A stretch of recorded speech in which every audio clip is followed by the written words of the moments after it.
Muy bien, seguimos en Tiempo Rural y recordamos a nuestra teleaudiencia que está con nosotros el señor Ministro de Ambiente y Producción Sustentable de Salta, Baltasar Saravia, acompañado por el Secretario de Asuntos Agrarios de la provincia, Lucio Paz Pose. Bueno, estábamos hablando de distintos temas y a mí me gustaría que empecemos a profundizar en algunas cuestiones muy puntuales. Por ejemplo, yo recuerdo que hace algunos años asistí a la inauguración de la planta de empaque y proceso de hortalizas en General Pizarro.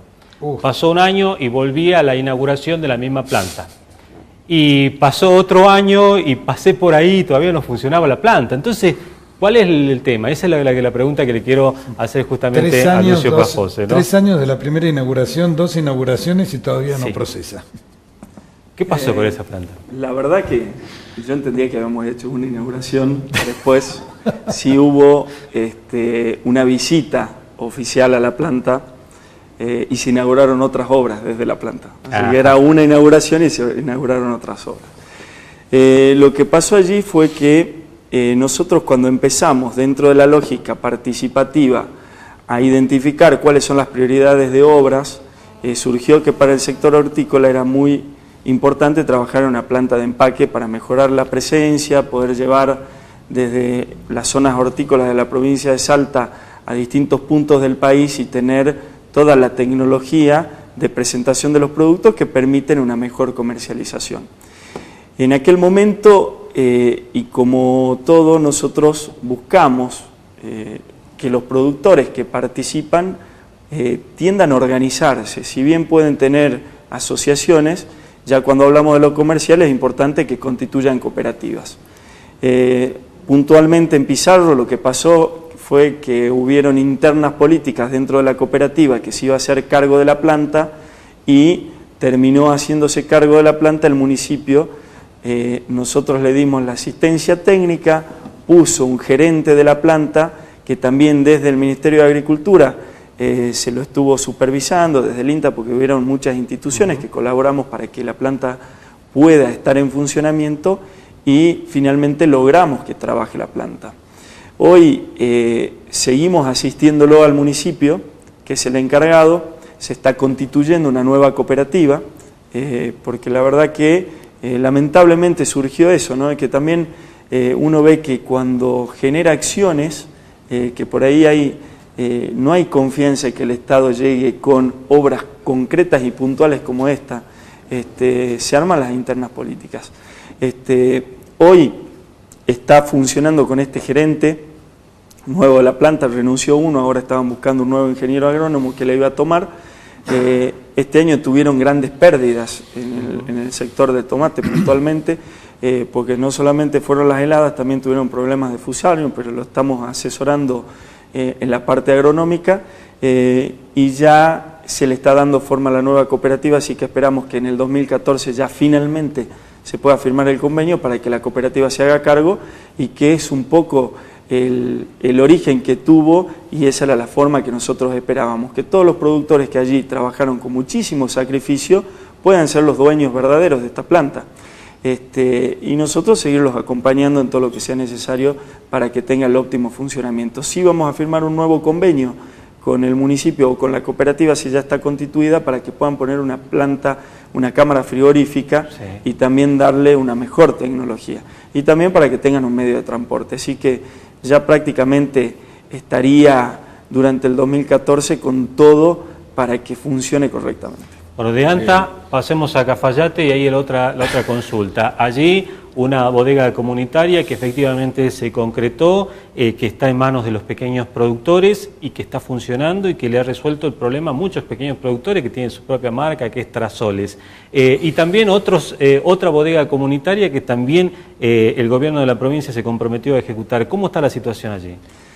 Bueno, puntualmente lo que es Cafayate, yo creo que eso habla claramente de que hoy tenemos obras puntuales y que van a mano de los pequeños productores y de la gente, de que hoy, a partir de la política del gobernador Urtubey, tenemos un Estado presente, donde tenemos un Estado con espacios institucionales que escucha a la gente y que tiene una capacidad de respuestas a partir de las gestiones. Lo que pasó en Cafayate es que al principio iba a ser una sola bodega, y esto yo lo cuento como una anécdota, pero creo que sirve y creo que también reconforta al momento de uno llevar adelante su trabajo, su tarea, que es de facilitarle a la sociedad que pueda tener una mejor calidad de vida. Nosotros cuando hablábamos en las mesas vitivinícolas, todos decían, bueno, necesitamos defender la uva salteña, porque por ahí entra uva de otras provincias que se vinifica en Cafayate y sale con el sello o con la IG, que es la denominación de origen de Cafayate, pero en realidad los productores se quejaban de las bodegas que por ahí al entrar uva de otra procedencia bajaba el precio a la uva salteña. Cuando buscábamos las distintas soluciones, los productores planteaban, bueno, tenemos que poner una barrera o cobrarle un ingreso. Nosotros en la Argentina, por nuestro sistema constitucional, no tenemos aduanas internas y al tener un mismo estatus sanitario, tampoco podemos hacer una diferenciación. Pero sí les pedí a los productores que busquen y que con su ingenio traten de buscar otras soluciones. Y ellos solos plantearon la necesidad de crear estas bodegas cooperativas o comunitarias. En un primer momento, me acuerdo que hace varios años en una reunión en Cafayate vino un bodeguero y dijo, yo les voy a hacer llegar el proyecto de los planos de una bodega, gestionamos los recursos en el Ministerio de Agricultura de la Nación y llegaron. Cuando se licitó la obra, ahí se armó el problema, porque la verdad que no esperaban que esto llegue y en la mesa vitivinícola se sentaban los productores, los pequeños productores, los medianos, los mismos bodegueros que habían, digamos, acordado que esto se lleve adelante. Después, cuando ya empiezan a tocarse distintos intereses, la cosa se hace más complicada. En definitiva, ¿en qué terminamos? En una bodega como la de Trasoles, que hoy está en funcionamiento, que es una cooperativa que es para los pequeños y los más chiquitos, podemos decir, con menos de 2 hectáreas, de vid, y que creo que están trabajando muy bien. Los hemos asesorado desde distintos ámbitos del gobierno provincial para el desarrollo de su marca, se construyó prácticamente el total de la bodega. Los medianos productores quedaron en ese momento con una sensación amarga, porque veían que no había salido el proyecto que era más grande, pero hoy también firmamos un convenio con ellos, ya construyeron lo que es el galpón, están defendiendo mejor su producto y también con Bodegas de Salta hemos trabajado codo a codo para que puedan implementar tecnologías, se firmaron acuerdos, se compró una máquina cosechadora, porque también tenemos el problema de que en épocas de la vendimia hay falta de mano de obra. Me parece paradójicamente cuando muchas veces se habla de que falta trabajo, en el sector agrícola muchas veces faltan trabajadores porque por ahí los salteños somos selectivos y el trabajo en el surco y en el campo no muchas personas lo quieren llevar adelante. Así que también en ese sector hemos trabajado, hemos hecho otros convenios para facilitarle maquinarias como palas y que puedan hacer el cuidado de la defensa de los ríos. Así que venimos trabajando fuertemente con todo el sector y hemos podido llegar al consenso con cada uno con acciones concretas y esto nos permite, bueno, tener una buena capacidad de respuesta. Baltasar, ¿hay algún proyecto o alguna cosa en estudio desde el gobierno hacia futuro en cuanto a infraestructura o alguna obra que sea algo más importante y no sea solamente el salir a socorrer cuando hay una emergencia o algo estilo, que se ha hecho y se ha hecho bien? Pero me refiero, por ejemplo, está el Fondo Reparación Histórica en el norte, con caminos, escuelas, centros de salud y una serie de cosas. Pero, por ejemplo, otro tunal, ¿lo están estudiando en algún lado? Recursos Hídricos está viendo de ampliar la cantidad de hectáreas bajo riego que puede tener Salta. No sé, ¿hay alguna otra cosa que pues yo acabo de estar, lo conversábamos antes fuera de cámara, acabo de estar en la zona de embarcación y hacia el este, y vuelvo a escuchar la gente, criollos y aborígenes, que te dicen que en una época del año, porque el río se desborda, se les inunda todo, y en otra época del año hay una seca que se le mueren los animales. Más cerca de Embarcación tuve oportunidad de conocer el Palmar de San José, que yo no lo conocía, en unos pocos lugares que me faltaba conocer de Salta, totalmente seco, en otras épocas del año, agua por todos lados. Y conversando con un amigo de la casa, con Marcelo Arcelán, Marcelo, que es un conocedor del tema, dice, sí, se puede, porque esto, si en una época del año tengo mucha agua y en otra época del año estoy seco, y algo hay que hacer para calibrar esto y aprovecharlo más. Si en Israel se puede sembrar en el desierto, si en Paraguay, los melonitas, ¿cómo se llama el lugar? No me va a salir ahora donde están ellos, que es todo captación de agua de lluvia, porque no tienen pozos, no tienen ríos, no tienen arroyos, no tienen nada, y siembran y viven. ¿Hay algún estudio, algún proyecto, alguna posibilidad de pensar de que Salta encare una obra fuerte, grande, sí, de esta índole? Sí, bueno, proyectos, la verdad que sí, el tema hídrico es un tema clave, un tema que permanentemente se viene conversando y se vienen ejecutando, es decir, el tema de los consorcios, muchas obras que se vienen haciendo. Sí, se han hecho obras desde el PROSAP también. Desde el PROSAP, desde distintas fuentes de financiamiento. Hay proyectos que tienen que ver con eso, es decir, definitivamente la clave pasa por hacer esos proyectos estratégicos que obviamente que significan también millones y millones de pesos y de dólares y de inversiones, son muy cuantiosas. Digamos, existen, se están trabajando, justamente uno de los temas que vine conversando estos días con el secretario de Recursos Hídricos, que depende también del Ministerio, es analizar qué tipo o sea, cuáles de los proyectos que ya tenemos eventualmente podemos avanzar ya concretamente para que sean una realidad, es decir, y dentro de un marco, por supuesto, conversando con el Ministerio de Economía y buscando las fuentes de financiamiento para hacer obras estratégicas. Sin duda de que el tema del agua en Salta, como en todas partes del mundo, hoy el tema del agua pasó a ser un tema sustancial, es casi la lucha del petróleo en su momento, es decir, espero... Sí, más importante que la ruta, seguro.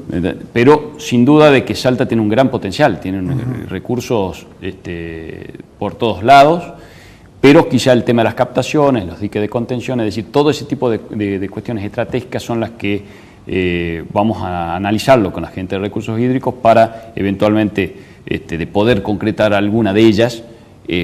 Por supuesto que las daremos a conocer y veremos puntualmente también los impactos que podamos generar en cada una de las comunidades. Sí, seguro que esto es política de Estado, ¿no? Porque sobrepasa más allá de cualquier periodo de gobierno. Sí. Aunque, ya lo escuchamos cuando asumiste vos, que nuestro gobernador está con intenciones de un periodo más. Sí, efectivamente, dijo que, así que hizo ese comentario, ¿no? Hizo el comentario públicamente, así que... Quedan 6 años. Ahora ¿Cómo? Quedan 6 años. Bueno, complementando acá lo que dice... Con más razón, entonces ministro, hagamos alguna obra de estas grandes para empezarla y terminarla. Sí, yo creo que es importante también destacar lo que se hizo, porque nosotros veníamos con una falta de inversión en materia hídrica de hace muchísimos años. Yo creo que desde que se desarmó Agas en la provincia y se modificó la ley de aguas y se le dio la distribución del riego a los consorcios de usuarios, dejaron de existir las inversiones en materia de infraestructura hídrica, ya casi 50 años. Este gobierno inauguró hace un tiempo, justamente el lunes vamos a estar acompañándolo al gobernador a la colonia Santa Rosa a visitar, no a reinaugurar, aclaro, porque si no después se malinterpreta, esta obra que creo que es muy importante porque se incorporaron más de 2.000 hectáreas bajo riego en esa zona. También se hizo una obra muy importante en Metam, estamos terminando una obra en Pizarro también, una obra de riego, y con el PROSAP, que es el Programa de Servicios Agrícolas Provinciales, pudimos generar muchísimos proyectos de infraestructura hídrica y de infraestructura para el sector agrícola, también en caminos, en tendidos eléctricos, y puntualmente tenemos ya proyectos ejecutivos que un proyecto de una obra hídrica, esto es importante destacar, tiene más de dos años de preparación. Entonces los tiempos son distintos, porque por ahí nosotros decimos, bueno, ¿cuál es, en qué se está trabajando? Y dentro de la lógica de priorizar los proyectos, nosotros hemos usado los espacios institucionales que tenemos abiertos, donde se puede discutir. Y les pongo un caso claro. Nosotros consensuamos para elaborar un proyecto que tuvo casi 1 año y medio de estudios por el PROSAP, que fue el proyecto del río Mojotoro, para optimizar todo el sistema de riego. Empezó siendo un proyecto de 10 millones de dólares, terminó siendo un proyecto de 40 millones de dólares, se consiguió el financiamiento y después los propios productores, porque también hay que aclarar que cuando se hacen este tipo de obras de infraestructura, donde el financiamiento puede ser el BID o el Banco Mundial, el productor tiene que poner una contraparte de un 30% más o menos del valor de la obra, que eso se incorpora al canon de riego, o sea que no es que es un gran costo, pero tiene una participación. Los propios productores terminaron diciendo, bueno, nosotros preferimos que no se haga la obra ahora, ya teniendo todo listo, sí. Y eso es una realidad. El Estado trabaja en función de los requerimientos. ¿Por qué? Porque nosotros entendemos que quienes llevan adelante el desarrollo agrícola son los productores, y sí. Nosotros nuestra labor es acompañar ese proceso de desarrollo productivo. Se trabajó también en el proyecto del río Toro, tenemos otro en el río San Carlos, tenemos hoy un banco de proyectos muy importante, que esto se generó a partir de estos últimos años, y eso nos permite estar en otra posición para poder justamente empezar a ejecutar obras de infraestructura hídrica y también de infraestructura productiva como gasoductos, redes. Y el proyecto del río Toro, que realmente es muy ambicioso, donde los productores están necesitando obviamente de ese proyecto, porque es presurizar todo el agua del río Toro, que incluye gran parte del Valle del Lerma, incluye a la producción tabacalera, y cuando se habló de tabaco se frenó el financiamiento, ¿no? Es verdad, por eso se trabajó sobre lo que es ganadería. En el Valle del Lerma, la verdad que tuvo también una complementación muy importante con el engorde a corral, con los feedlot, con los tambos, con la horticultura. Todo lo que se consume en Salta Capital se produce ahí, también en parte del Valle de Sianca. Esto permitió que se hagan otros análisis, y hoy la CAF, que es la Corporación Andina de Fomento, ya dio la no objeción, así que esperamos ya poderlo licitar sobre el 2014, a principio de año, que esto es un gran anhelo, porque la verdad que tuvimos 2 oportunidades que estuvimos cerca de la licitación. Es un proyecto, como bien dice Germán, muy ambicioso, pues también trae no solamente la presurización, las obras intraprediales que después se pueden hacer con el componente blando de PROSAP, se pensó también en generar energía, creo que le va a dar una gran posibilidad de optimizar el recurso hídrico, y también se va a poder utilizar el agua para el consumo de las poblaciones, que viene creciendo fuertemente en nuestra provincia y en la capital y en sus alrededores, ¿no? Tenemos que hacer una brevísima pausa ya para ir a la última parte de nuestro programa. Nos van a quedar aproximadamente 10 minutos. Queríamos hablar también un poco de la política de agregado de valor en origen que tiene el gobierno de la provincia, el tema de los parques industriales, y no hemos hablado hasta ahora nada de ganadería, Matías, ¿eh? Así que bueno, hacemos una brevísima pausa y luego ya el final de nuestro programa Tiempo Rural.